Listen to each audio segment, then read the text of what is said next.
Gran Sasso Science Institute in the DISCE project was preliminary in the sense that we were responsible for one of the first working package whose aim was to create a new classification and taxonomy of the creative and cultural industries in Europe and collect data and also map the creative and cultural industries in Europe. To develop this new taxonomy of CCIs in Europe, we highlighted especially the key elements of DISCE, namely the inclusivity and the sustainability of the creative and cultural industries. To do so, we use a mixture of quantitative and qualitative analysis. So, on top of collecting secondary data at a more larger scale, we actually did some interviews, policy workshop, combining more qualitative aspects of our research to the quantitative analysis. And the idea was actually to have a deeper and better look at the finest territorial level, which is actually the one most penalized by official statistics.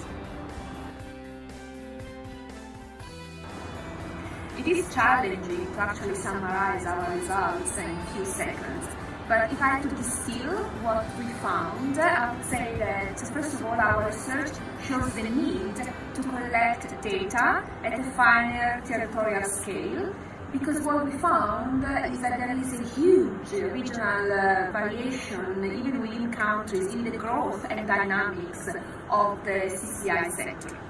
The second thing that I would say is that we also found a positive relationship between the presence of CCIs and the trust that people have in other people, and also the open-mindedness that they have towards, say, minorities. And so we do hope that some of this finding will actually be useful and lead new policies in the sector of CCIs.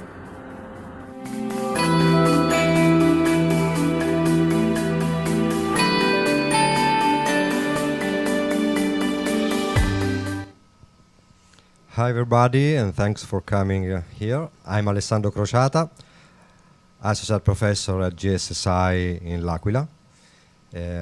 Please go with the slides.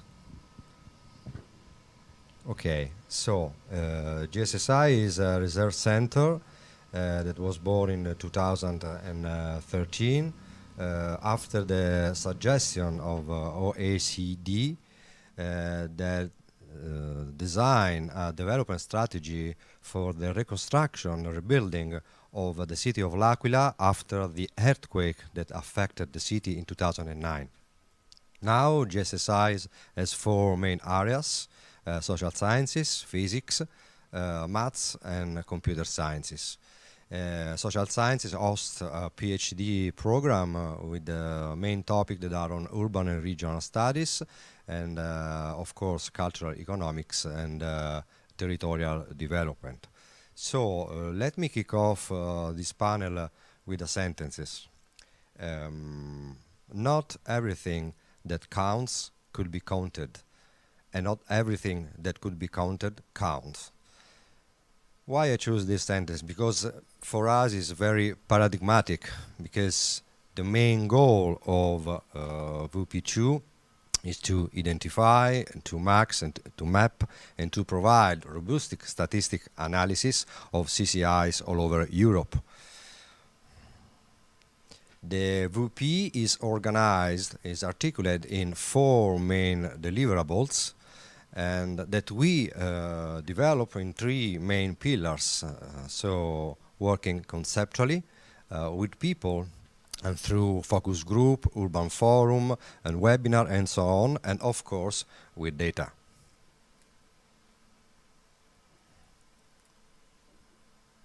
Okay, I can see better the slide. Thanks.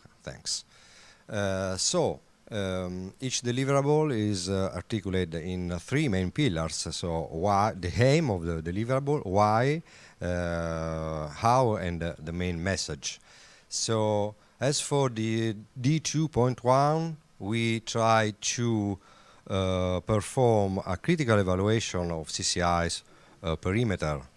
And so we start from the seminal conceptualization provided by Adorno and Dockenheimer, since the classification that still go nowadays. what we recognize is that one of the imperatives in define a CCI's perimeter and so in define a taxonomy is the harmonization of sector and subsector because of CCI's classifications depends on national approach, national culture, as well the policy setting, policy imperatives that lead CCIs at the center of culture-led development.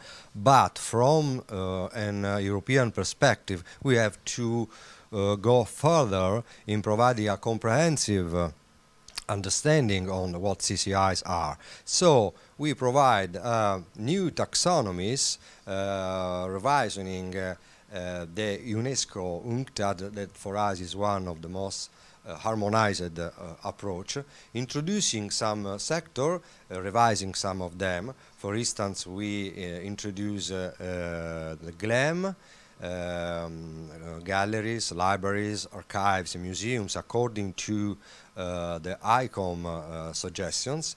Then we introduce please the slide. Then we introduce botanical garden according to the Australian approach, because botanical gardens are considered as venues where environmental awareness and so sustainability could be achieved. Another important domain that we consider in our taxonomy is cultural education activity.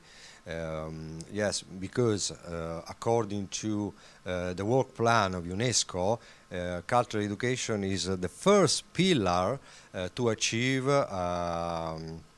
is a key to achieve sustainability, and of course is a vehicle to improve mutual understanding and is a vehicle for strengthening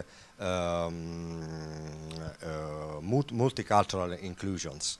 What are the main novelties? Of course, what I've already said, and another novelties is to cope with the digitalization and the dematerialization of cultural production and consumption that led us to reasoning and to in terms of recognition of such peculiar work, peculiar topic, which helps us to highlight a sort of inequalities, because I have to remind that all this work is done by the umbrella of the DISCE approach, that is to provide how, in our VP of course, CCIs could be at the center of an inclusive and sustainable creative economy.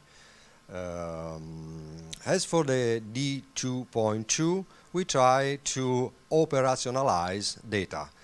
Why? Of course, there is a great availability of statistics about CCIs, but we need to understand better what is missing measuring CCIs in terms of inclusiveness and sustainability. The work done in this D2.2 was to find variables to proxy the two categories that have a huge extension of meanings, such inclusiveness and sustainability.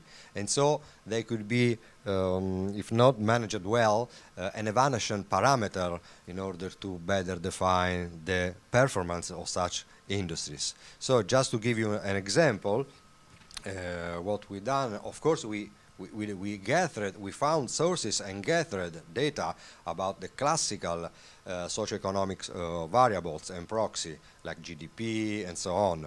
But as for inclusivity and sustainability, just to give you an example for the two categories, we define variables for inclusivity such as gender balance. But the data available at NAS2 level are size of cultural economy and attitudes to our people and minorities across region, while suitable indicators, according to the DISCE approach, should be for example, the number of men, women, LGBT involved in CCIs. As for sustainability, we consider, for instance, digital contents, but again, available statistics are the size of cultural economy and attitudes toward institutions across region, while it could be suitable to find a number of legal regulations recognizing the intellectual property of creative and digital content. So in this deliverable, we provide a picture of what there is and what is still missing, what it could be suitable to have. Then, please, the next slide. Okay. D2.3 revised the D2.1 and D2.2 in order to provide some policy recommendations. Why, of course, the potential of CCI should pave the way for evidence-based policies. And so, how we proceed in such deliverable, in such work, with a three-step road based on what should be mapped and statistically analyzed, how operationalized, and then we can derive policy implications. The main messages of this deliverable is to set up an harmonized system of national observatories. Why? Because to improve the mapping of the multidimensional features of CCIs, we need to account for specific national characteristics due to specific policy intervention. But in the same time, such system of national observatories should be in a network led by Europe in order to, of course, once again, harmonize such richness of data. Another policy recommendation is to provide European survey. Such topic will be stressed again because it's the result of the other deliverable we provide. Sorry, the slide. Okay. Because we talk about European survey, because to account for relevant features that are not covered by administrative data, we need survey. There are surveys, but are conducted, for instance, only for 1 year, or for instance, only for 1 or 2 sectors. But we need the presence of the surveys that should be designed at European level and then carry out, of course, at national level. And finally, a sort of urban laboratory on several pilot cities, because cities is a suitable spatial unit on analysis to understand how CCIs could be beneficial to create a sustainable and inclusive creative economy. And so it's really important to focalize such approach in such unit of analysis, so in the city. Just to give you an example, GSSIs with the municipality of L'Aquila launched the first urban cultural observatory in Italy, and we hope that this could be an example that could be replicated all over the nation. And finally, here we are the last deliverable, D2.4, whose aim is to provide a quantitative mapping across European by moving from the data available. Of course, how? Try to provide a descriptive evidence on existing relationship between CCIs and relevant measures of not only of economic variables, but also socioeconomic, just inclusivity and sustainability. And here some snapshot of the work we've done in such deliverables and the main messages of this work. The first is that space matters. For instance, we found that there is a huge heterogeneity in the performances, both in terms of creative workers, but also in terms of GDP across European region. Please the slide, thanks. Of course, these differences are relevant. And what is the main message? That these differences are not captured by country-level data, while are captured by regional and province-level data. So we should move to a more granular unit of analysis, shifting from NUTS 2, because, NUTS 1, because at NUTS 1 we have data, from NUTS 1 to NUTS 2 or NUTS 3, regional and provincial level.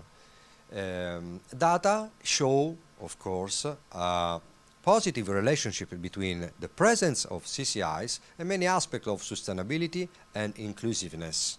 For instance, regions with a larger CCI sectors have communities with higher trust in people and institutions. That is a proxy for us for the two, for instance, for inclusiveness. In the same time, we found that regions with larger CCI sectors are more open towards minority, ethnic minority, and so on. Another message is that where there is a mutual positive relationship between CCIs and higher education in EU regions, and such results corroborate the choice to put in our taxonomy's cultural education activities. In fact, in regions where higher education institutions perform more in research in cultural and creative sectors, have a larger CCI sector. And regions in which higher share of students in creative and cultural fields have a larger CCI sector. Of course, that lead us to things in terms of policy design that should boost the linkages between university, research center, and CCI sectors, of course. And finally, once again, we need more data at more spatial unit analysis, such as NUTS 2 or NUTS 3. Thanks for your attention.